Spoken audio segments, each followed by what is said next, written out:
कि हे ईश्वर, अगर तू सबकी सुनता है तो अगले जन्म में मुझे जैन परिवार में पैदा कर।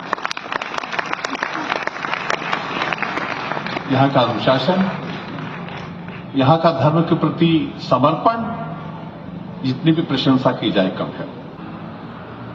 हमारे 10 गुरु हुए, उसमें से एक गुरु गोविंद सिंह जी हुए, जिनके 4 बच्चे हुए। 4 बच्चों में से 2 बच्चों को दीवार पे चुनवा दिया गया और 2 बच्चों को युद्ध के अंदर मार दिया गया। जिन 2 बच्चों को दीवार में चुनवा दिया गया था, उनको जब ये परमिशन मांगी गई कि इनका दाह संस्कार करने के लिए हमको जमीन दी जाए, तो उस समय के जो आक्रांता थे उन्होंने जमीन देने के लिए मना कर दिया। जब मनुहार की गई तो उन्होंने कहा कि अगर आपको जितनी जमीन चाहिए उतनी आप मोहरें बिछा दीजिए और उतनी जमीन हमसे ले लीजिए। अब सिख धर्म की उत्पत्ति तो लड़ने के लिए हुई। एक सिपाहियों के पास इतने पैसे कहां से आते? बड़ा विचार विमर्श चला। इतने एक सज्जन खड़े हुए कि मोहरों का इंतजाम मैं करता हूं। उन्होंने लाके मोहरें बिछाई।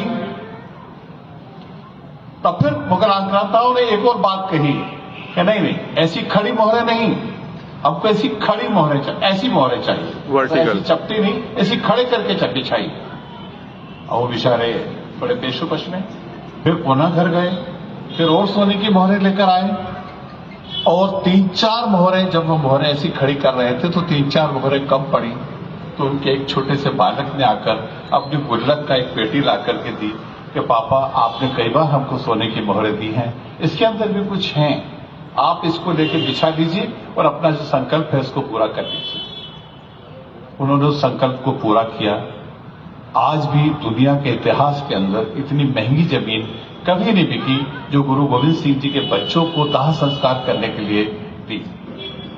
आप नाम नहीं पूछना चाहेंगे कि वो व्यक्ति कौन? पंडित टोडरमल जी ने ये जमीन, ये जैन समाज से संपर्क रखते थे और उस दिन के बाद नतमस्तक हो मैं जैन समाज के सामने सुरेंद्र सिंह अरोड़ा की घोषणा करता हूं कि जैन समाज को अगर एक जगह सा भी संकट कहीं भी पैदा होगा तो उज्जैन का सिख समाज आपके लिए एक एक बूंद, एक एक खून की बूंद से हम आपका वो एहसान, जब तक ये सूरज और चांद रहेंगे, जैन समाज का ये एहसान सिख समाज कभी नहीं भूल सकता कि जिन्होंने हमारे गुरुओं के बच्चों के लिए इतनी बड़ी कुर्बानी दी हो। मैं हर जैन समाज के एक एक व्यक्ति को नमन करता हूं।